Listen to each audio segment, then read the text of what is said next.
Praise lord అందరికీ. Bible reading in 6 months, day 44, ఫిబ్రవరి 13, రెండవ భాగంగా రెండవ సమూయేలు గ్రంథము 12వ అధ్యాయము చదువుకుందాం. కావున యెహోవా నాతానును దావీదునొద్దకు పంపెను. అతడు వచ్చి దావీదుతో ఇట్లనెను, ఒకానొక పట్టణమందు ఇద్దరు మనుషులు ఉండరి. ఒకడు ఐశ్వర్యవంతుడు, ఒకడు దరిద్రుడు. ఐశ్వర్యవంతునికి విస్తారమైన గొర్రెలను గొడ్లను కలిగి ఉండెను. అయితే ఆ దరిద్రునికి తాను కొనుక్కొనిన ఒక చిన్న ఆడు గొర్రెపిల్ల తప్ప ఏమీ లేకపోయాను. వాడు దానిని పెంచుకొనుచుండగా అది వాని బిడ్డల యొద్దను ఉండి పెరిగి వాని చేతి ముద్దలు తినుచు, వాని గిన్నెలోనిది త్రాగుచు, వాని కవిట పండుకొనుచు వానికి కుమార్తె వలె ఉండెను. అట్లుండగా మార్గస్థుడొకడు ఐశ్వర్యవంతుని యొద్దకు వచ్చెను. అతడు తన యుద్ధకు వచ్చిన మార్గస్థునికి ఆయుత్తము చేయుటకు ఆ గొర్రెలలో కానీ గొడ్లలో కానీ దేనిని ముట్టనులక ఆ దరిద్రుని గొర్రెపిల్లను పట్టుకొని తన యుద్ధకు వచ్చిన వానికి ఆయుత్తము చేశాను. దావీదు ఆ మాట విని ఆ మనుషుని మీద బహుగా కోపించుకొని, యెహోవా జీవంతోడు నిశ్చయంగా ఈ కార్యము చేసినవాడు మరణపాత్రుడు. వాడు కనికరము లేక ఈ కార్యము చేశాను కనుక ఆ గొర్రెపిల్లకు ప్రతిగా 4 గొర్రెపిల్లలను ఇయ్యవలెనని నాతానుతో అనెను. నాతాను దావీదుని చూచి, ఆ మనుషుడవు నీవే. ఇశ్రాయేలు దేవుడైన యెహోవా సెలవిచ్చినదేమనగా, ఇశ్రాయేలు మీద నేను నిన్ను రాజుగా పట్టాభిషేకం చేసి సౌలు చేతుల నుండి నేను విడిపించి నీ యజమాని నగరికి నీకు అనుగ్రహించి నీ యజమానుని స్త్రీలను నీ కౌగిట చేర్చి ఇశ్రాయేలు వారిని యూదా వారిని చేతికి అప్పగించి తిని, ఇది చాలదని నీవు అనుకుని నెడల నేను మరీ ఎక్కువగా నీకు ఇచ్చి ఉందను. నీవు యెహోవా మాటను తృణీకరించి ఆయన దృష్టికి చెడుతనము చేసితివేమి? హిత్తీయుడగు ఊరియాను కత్తి చేత చంపించి అతని భార్యను నీకు భార్య అగునట్లుగా నీవు పట్టుకొని ఉన్నావు. అమ్మోనీల చేత నీవు అతని చంపించితివి కదా. నీవు నన్ను లక్ష్యం చెయ్యక హిత్తీయుడగు ఉరియా భార్యను నీకు భార్య అగునట్లుగా తీసుకొని నందున నీ ఇంటి వారికి సదాకాలం యుద్ధం కలుగును. నా మాట ఆలకించుము. యెహోవా నాకు నేను సెలవిచ్చినదేమనగా, నీ ఇంటి వారి మూలంలోనే నేను నీకు అపాయము పుట్టింతును. నీవు చూచుచుండగా నేను నీ భార్యలను తీసి నీ చేరువ వానికి అప్పగించేదను. పగటి యందు వాడు వారితో శయనించును. నీవు ఈ కార్యము రహస్యముగా చేసితివి, కానీ ఇశ్రాయేల్ అందరూ చూచుచుండగా పగటి యందే నేను చెప్పిన దానిని చేయింతును అనెను. నేను పాపం చేసినని దావీదు నాతానుతో అనగా, నాతాను, నీవు చావకుండానట్లు యెహోవా నీ పాపమును పరిహరించెను. అయితే ఈ కార్యము వలన యెహోవాను దూషించుటకు ఆయన శత్రువులకు నీవు గొప్ప హేతువు కలుగజేసితివి కనుక నీకు పుట్టిన బిడ్డ నిశ్చయముగా చచ్చునని దావీదుతో చెప్పి తన ఇంటికి వెళ్ళాను. యెహోవా ఊరియా భార్య దావీదునకు కనిన బిడ్డను మొత్తినందున అది బహు జబ్బు పడెను. దావీదు ఉపవాసం ఉండి లోపలికి పోయి రాత్రి అంతేవు నీలపడి ఉండి బిడ్డ కొరకు దేవుని బతిమాలగా ఇంటిలో ఎన్నికైన వారు లేచి అతనిని నేల నుండి లేవనెత్తుటకు వచ్చిరి. కానీ అతడు సమ్మతింపక వారితో కూడా భోజనం చేయక ఉండెను. 7వ దినమున బిడ్డ చావగా బిడ్డ ప్రాణంతో ఉండగా మేము అతనితో మాట్లాడినప్పుడు అతడు మా మాటలు వినక ఉండెను. ఇప్పుడు బిడ్డ చనిపోయినదని మనం అతనితో చెప్పినడలా తనకు తాను హాని చేసుకొనునేమో అనుకొని దావీదు సేవకులు బిడ్డ చనిపోయినన్న సంగతి అతనికి చెప్పవెరచిరి. అయితే దావీదు తన సేవకులు గుసగుసలాడుట చూచి బిడ్డ చనిపోయినన్న సంగతి గ్రహించి, బిడ్డ చనిపోయినా అని తన సేవకులను అడగగా వారు చనిపోయేననిరి. అప్పుడు దావీదు నేల నుండి లేచి స్నానం చేసి తైలము పూసుకొని వేరు వస్త్రములు ధరించి యెహోవా మందిరంలో ప్రవేశించి మొక్కి తన ఇంటికి తిరిగి వచ్చి భోజనం తెమ్మనగా వారు వడ్డించిరి. అప్పుడు అతడు భోజనం చేశాను. అతని సేవకులు, బిడ్డ జీవంతో ఉండగా ఉపవాసం ఉండి దాని కొరకు ఏడ్చుచుంటివి, కానీ అది మరణమైనప్పుడు లేచి భోజనం చేసితివి. నీవిలాగు చేయుట ఏమని దావీదును అడగగా అతడు, బిడ్డ ప్రాణంతో ఉన్నప్పుడు దేవుడు నా యందు కనికరించి వాని బ్రతకనిచ్చునేమో అనుకొని నేను ఉపవాసం ఉండి ఏడ్చుచుంటిని. ఇప్పుడు చనిపోయాను కనుక నేనెందుకు ఉపవాసం ఉండవలెను? వాడిని తిరిగి రప్పించగలనా? నేను వాని యొద్దకు పోవదును గాని వాడు నా యొద్దకు మరలా రాడని వారితో చెప్పాను. తర్వాత దావీదు తన భార్య అయిన బెత్షెబాను ఓదార్చి ఆమె యొద్దకు పోయి ఆమెను కూడగా ఆమె ఒక కుమారుని కనెను. దావీదు అతనికి సొలొమోను అని పేరు పెట్టెను. యెహోవా అతనిని ప్రేమించి నాతాను అను ప్రవక్తను పంపగా అతడు యెహోవా ఆజ్ఞను బట్టి ఎదిద్యా అని అతనికి పేరు పెట్టెను. యోవాబు రబ్బా అను అమ్మోనీల పట్టణము మీద యుద్ధము చేసి రాజనగరిని పట్టుకొనెను. దావీదు నొద్దకు అతడు దూతలను పంపి, నేను రబ్బా మీద యుద్ధము చేసి జలముల మీది పట్టణమును పట్టుకొంటిని. నేను పట్టణమును పట్టుకొని నా పేరు దానికి పెట్టకుండానట్లు మిగిలిన దండువారిని సమకూర్చి నీవు పట్టణమును పట్టుకొనవలెనని వర్తమానం చేయగా, దావీదు యోధులను సమకూర్చి రబ్బాకు వచ్చి దాని మీద యుద్ధము చేసి దానిని పట్టుకొని వాని రాజు కిరీటమును అతని తల మీద నుండి తీయించగా అది దావీదు తల మీద పెట్టబడెను. అది విలువగల రత్నములు చెక్కినదై 2 బంగారు మణుగులంత ఎత్తుండెను. మరియు అతడు పట్టణంలో నుండి బహు విస్తారమైన దోపుడు సొమ్ము పట్టుకొని పోయెను. పట్టణంలో ఉన్న వారిని బయటికి తెప్పించి రంపముల చేత పదునుగల ఇనుప పనిముట్ల చేతను ఇనుప గొడ్లళ్ల చేతను వారిని తుత్తునీలుగా చేయించి వారిని ఇటుక ఆవములో వేసెను. అమ్మోనీల పట్టణములన్నిటికీ అతడు ఇలాగు చేశాను. ఆ తర్వాత దావీదును జనులందరూ తిరిగి యెరూషలేమునకు వచ్చిరి. 2 సమూయేలు గ్రంథం 13వ అధ్యాయము. తర్వాత దావీదు కుమారుడగు అబ్షాలోమునకు తామార్ అనే ఒక సుందరియగు సహోదరి ఉండగా, దావీదు కుమారుడగు అమ్నోను ఆమెను మోహించెను. తామారు కన్యక అయినందున ఆమెకు ఏమి చేయవలెనన్నను దుర్లభమని అమ్నోను గ్రహించి చిత్తాక్రాంతుడై తన చెల్లెలైన తామారును బట్టి చిక్కిపోయాను. అమ్నోనునకు మిత్రుడొకడుండెను.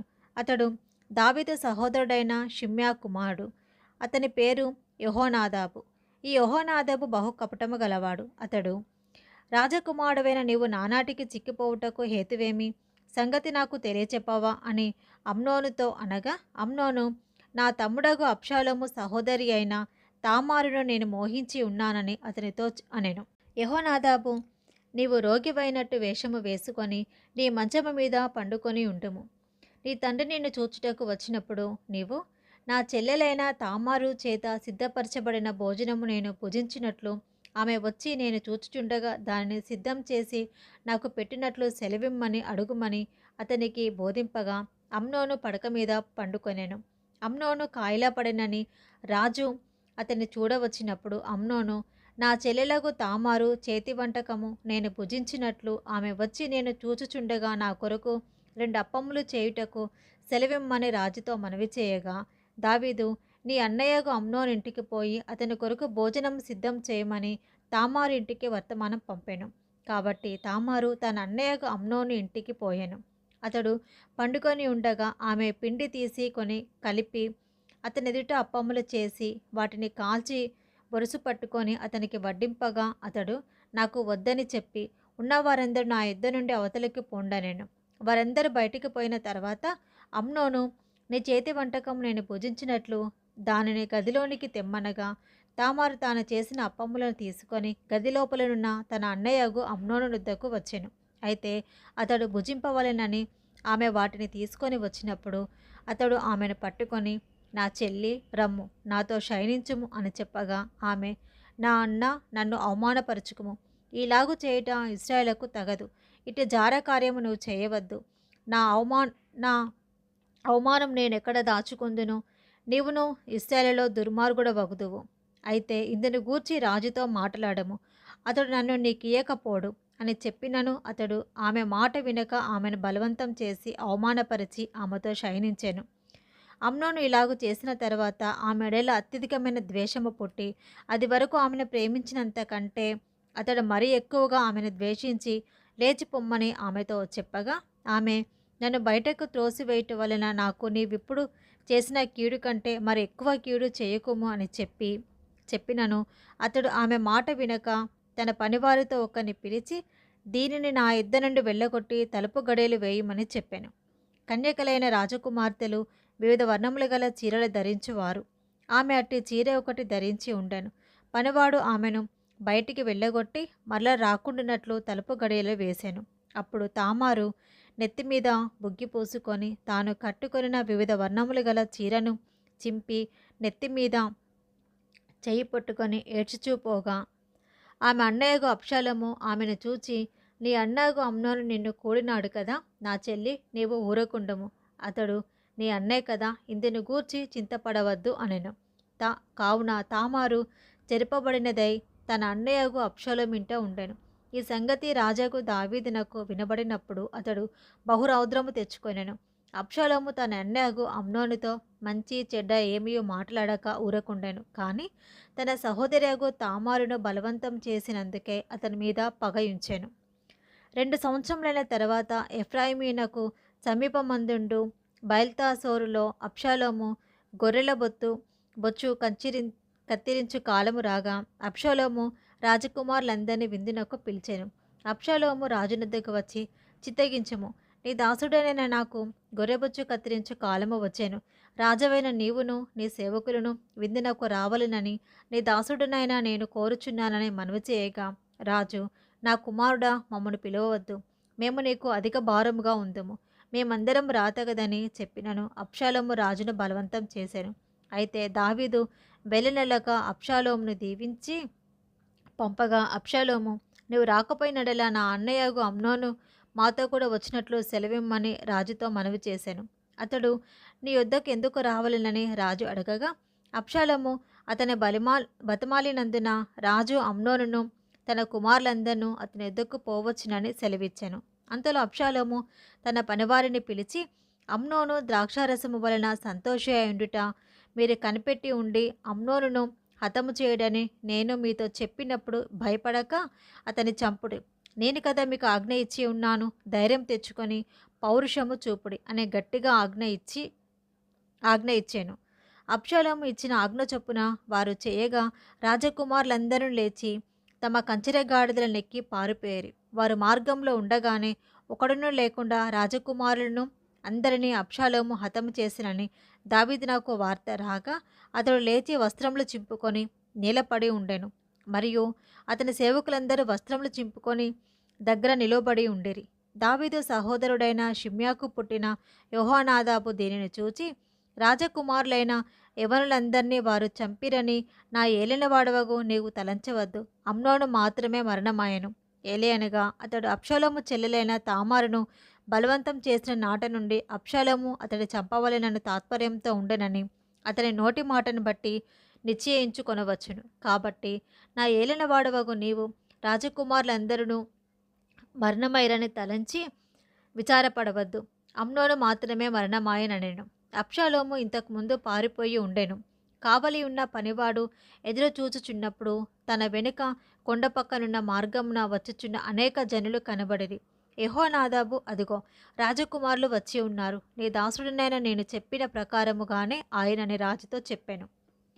అతడు ఆ మాటలాడ చాలింపగానే రాజకుమారులు వచ్చి బిగ్గరగా ఏడవసాగిరి. రాజును అతని సేవకులందరూ దీనిని చూచి బహుగా ఏడ్చిరి. అయితే అబ్షాలోము పారిపోయి అమీహుదు కుమారుడైన తల్మయి అను గేషూరు రాజునొద్ద చేరెను. దావీదు అనుదినము తన కుమారుని కొరకు అంగలార్చుచుండెను. అబ్షాలోము పారిపోయి గేషూరునకు వచ్చి అక్కడ 3 సంవత్సరములున్న తర్వాత రాజైన దావీదు అమ్నోను మరణమాయననుకొని అతన్ని గూర్చి యోధార్పు నొందిన వాడై అబ్షాలోమును పట్టుకొనవలనన్న ఆలోచన మానెను. 2 సమూయేలు గ్రంథం 14వ అధ్యాయము. రాజు అబ్షాలోము మీద ప్రాణము పెట్టుకొని ఉన్నాడని సెరూయా కుమారుడైన యోవాబు గ్రహించి తెకోవా నుండి యుక్తిగల ఒక స్త్రీని పిలువనంపించి ఏడ్చుచున్న దానవైనట్టు నటించి దుఃఖవస్త్రములు ధరించుకొని తైలము పూసుకొనక బహుకాలము దుఃఖపడిన దానివలె నుండి నువ్వు రాజునొద్దకు వచ్చి ఈ ప్రకారము మనవి చేయవలెనని దానికి బోధించెను. కాగా తెకోవా ఊరి స్త్రీ రాజునొద్దకు వచ్చి సాగిలపడి నమస్కారం చేసి, రాజా రక్షించుమనగా రాజు, నీకేమి కష్టం వచ్చినని అడిగాను. అందుకు ఆమె, నేను నిజముగా విధవరాలను, నా పెనిమిటి చనిపోయాను, నీ దాసినైనా నాకు 2 కుమారులు ఉండరి. వారు పొలంలో పెనుగులాడుచుండగా విడిపించువాడెవడనూ లేకపోయినందున వారిలో ఒకడు రెండవ వాణ్ణి కొట్టి చంపెను. కాబట్టి నా ఇంటి వారందరినూ నీ దాసివైన నా మీదికి లేచి తన సహోదరిని చంపిన వాణ్ణి అప్పగించుము. తన సహోదరిని ప్రాణం తీసినందుకై మేము వాని చంపి హక్కుదారుని నాశనం చేతుమనుచున్నారు. ఈలాగున వారు నా పెనిమిటికి భూమి మీద పేరైనను శేషమైనను లేకుండా మిగిలిన నిపురవను ఆర్పివేయబోచున్నారని రాజుతో చెప్పగా రాజు, నీవు నీ ఇంటికి పొమ్ము, నిన్ను గూర్చి ఆజ్ఞ ఇత్తునని ఆమెతో చెప్పాను. అందుకు తెకోవా ఊరి స్త్రీ, నా ఏలినవాడా రాజా, దోషము నా మీదను నా తండ్రి ఇంటి వారి మీదను నిల్చునుగాక, రాజునకును రాజసింహాసనమునకును దోషము తగలకుండునుగాక అని రాజుతో అనగా రాజు, ఎవడైనను దీనిని గూర్చి నిన్నేమైనా అనిన ఎడల వానిని నా యొద్దకు తోడుకొని రమ్ము, వాడికను నిన్ను ముట్టక ఉండునని ఆమెతో చెప్పాను. అప్పుడు ఆమె, రాజవైన నీవు నీ దేవుడైన యెహోవాను స్మరించి హత్యకు ప్రతిహత్య చేయువారు నా కుమారుని నశింపజేయకుండా ఇకను నాశనం చేయుట మార్పించుదునని మనవి చేయగా, రాజు, యెహోవా జీవం తోడు, నీ కుమారుని తల వెంట్రుకలలో ఒకటైనను నేల రాలకుండుననెను. అప్పుడు ఆ స్త్రీ, నా ఏలినవాడవకు నీతో ఇంకొక మాట చెప్పుకొనుట నీ దాసీనగు నాకు దయచేసి సెలవిమ్మని మనవి చేయక, రాజు చెప్పుమనెను. అందుకు ఆ స్త్రీ, దేవుని జనులైన వారికి విరోధముగా నీవెందుకు దీన్ని తలపెట్టి ఉన్నావు? రాజు ఆ మాట సెలవిచ్చుట చేత తాను వెళ్ళగొట్టిన తన వారి రానియక తానే దోషి అగుచున్నాడు. మనమందరము చనిపోవుదము కదా. నేలను ఒలికిన మీదట మరలా ఎత్తలేని నీటి వలె ఉన్నాము. దేవుడు ప్రాణం తీయక తోలివేయబడిన వాడు తనకు దూరస్థుడు కాక ఉండుటకు సాధనములు కల్పించుచున్నాడు. జనులు నన్ను భయపెట్టిరి కనుక నేను దీనిని గూర్చి నా ఏలినవాడవకు నీతో మాట్లాడవచ్చి తిని. కాబట్టి నీ దాసురాలనగు నేను రాజు తన దాసీనగు నా మనవి చొప్పున చేయునేమో. రాజు నా మనవి అంగీకరించి దేవుని స్వాస్యము అనుభవింపకుండా నన్నును నా కుమారుని నాశనం చేయదలిచిన వాని చేతిలో నుండి తన దాసీనగు నన్ను విడిపించునేమో అనుకొంటిని. మరియు నీ దేవుడైన యెహోవా నీకు తోడే ఉన్నాడు కనుక నా ఏలిన వాడవును రాజువునగు నీవు దేవుని దూత వంటి వాడవై మంచి చెడ్డలన్నీయు విచారింప చాలి ఉన్నావు. కాబట్టి నీ దాసినగు నేను నా ఏలిన వాడవగు రాజు సెలవిచ్చిన మాట సమాధానకరమగునని అనుకొంటినెను. రాజు, నేను నిన్ను అడుగు సంగతి నీవెంత మాత్రంను మరుగు చేయవద్దని ఆ స్త్రీతో అనగా, ఆమె, నా ఏలిన వాడవగు నీవు సెలవిమ్మనెను. అంతటా రాజు, యోవాబు నీకు బోధించిన అని ఆమెను అడిగినందుకు ఆమె ఇట్లనెను, నా ఏలిన వాడవైన రాజా, నీ ప్రాణము తోడు, చెప్పిన దానిని తప్పక గ్రహించుటకు నా ఏలిన వాడవగు రాజునగు నీ వంటి వాడొకడును లేడు. నీ సేవకుడగు యోవాబు నాకు బోధించి ఈ మాటలన్నిటినీ నీ దాసీనగు నాకు నేర్పెను. సంగతిని రాజుతో మరుగు మాటలతో మనవి చేయుటకు నీ సేవకుడగు యోవాబు ఏర్పాటు చేసెను. ఈ లోకమందు సమస్తమును ఎరుగుటయందు నా ఏలిన వాడవగు నీవు దేవదూతల జ్ఞానము వంటి జ్ఞానము కలవాడవు. అప్పుడు రాజు యోవాబుతో ఇలాగున సెలవిచ్చెను, ఆలకించుము, నీవు మనవి చేసిన దానిని నేను ఒప్పుకొనుచున్నాను. తర్వాత యవ్వనుడగు అబ్షాలోమును రప్పింపమని అతడు సెలవీయగా, యోవాబు సాష్టాంగ నమస్కారము చేసి రాజును స్తుతించి, రాజువగు నీవు నీ దాసుడినైన నా మనవి అంగీకరించినందున నా ఏలినవాడవగు నీ వలన నేను అనుగ్రహం నొందితినని నాకు తెలిసినని చెప్పి లేచి గేషూరునకు పోయి అబ్షాలోమును యెరూషలేమునకు తోడుకొని వచ్చాను. అయితే రాజు అతడు నా దర్శనం చేయక తన ఇంటికి పోవలెనని ఉత్తర్వు చేయగా, అబ్షాలోము రాజు దర్శనము చేయక తన ఇంటికి పోయాను. ఇశ్రాయేల్ అందరిలో అబ్షాలోమంతా సౌందర్యము గలవాడు ఒకడును లేడు. అరికాలు మొదలుకొని తల వరకు ఏ లోపమును అతని యందు లేకపోయాను. తన తల వెంట్రుకలు భారముగా ఉన్నందున ఏటేటా అతడు వాటిని కత్తిరించుచూ వచ్చాను. కత్తిరించినప్పుడెల్లా వాటి ఎత్తు రాజు తూనికను బట్టి 200 తులములాయెను. అబ్షాలోమునకు 3 కుమారులను తామారు అను ఒక కుమార్తెయు పుట్టిరి. ఆమె బహు సౌందర్యవతి. అబ్షాలోము 2 నిండు సంవత్సరములు యెరూషలేము నుండి రాజదర్శనం చేయక ఉండగా, యోవాబును రాజునొద్దకు పంపించుటకై అబ్షాలోము అతన్ని పిలువనంపినప్పుడు యోవాబు రానుల్లకై ఉండెను. 2వ మారు అతన్ని పిలువనంపినప్పుడు అతడు రానుల్లకపోగా, అబ్షాలోము తన పనివారిని పిలిచి, యోవాబు పొలము నా పొలము దగ్గర ఉన్నది కదా, దానిలో ఎవల చేలు ఉన్నవి, మీరు పోయి వాటిని తగులుబెట్టుడని వారితో చెప్పాను. అబ్షాలోము పనివారు ఆ చేలు తగులబెట్టగా యోవాబు చూచి లేచి అబ్షాలోము ఇంటికి వచ్చి, నీ పనివారు నా చేలు తగులబెట్టిరేమని అడగగా, అబ్షాలోము యోవాబుతో ఇట్లనెను, గేషూరు నుండి నేను వచ్చిన ఫలమేమి? నీ నచ్చటనే ఉండుట మేలని నీ ద్వారా రాజుతో చెప్పుకొనుటకై రాజునొద్దకు నిన్ను పంపవలనని నేను నిన్ను పిలిపించి తిని, రాజదర్శనము నేను చేయవలెను. నా యందు దోషము కనబడినడలా రాజు నాకు మరణశిక్ష విధింపవచ్చును. అంతటా యోవాబు రాజునొద్దకు వచ్చి ఆ సమాచారము తెలుపగా, రాజు అబ్షాలోమును పిలువనంపించెను. అతడు రాజునొద్దకు వచ్చి రాజసన్నిధిని సాష్టాంగ నమస్కారం చేయగా, రాజు అబ్షాలోమును ముద్దు పెట్టుకొనెను. ఇది 2వ భాగం అండి. మొదటిసారి కనుక మీరు ఎవరైనా ఛానల్ చూస్తుంటే సబ్స్క్రైబ్ చేసుకునండి. మీరు కూడా నాతో పాటు 6 నెలల్లో బైబిల్ అంతా కూడా కంప్లీట్ చేయొచ్చు. మీకు తెలిసిన వాళ్ళు కూడా ఎవరైనా ఉంటే గనుక వారికి కూడా ఈ లింక్ షేర్ చేయండి. అలాగే దీని విషయమై మీరు కామెంట్లో కూడా కామెంట్ తెలియజేయొచ్చు. Praise the lord.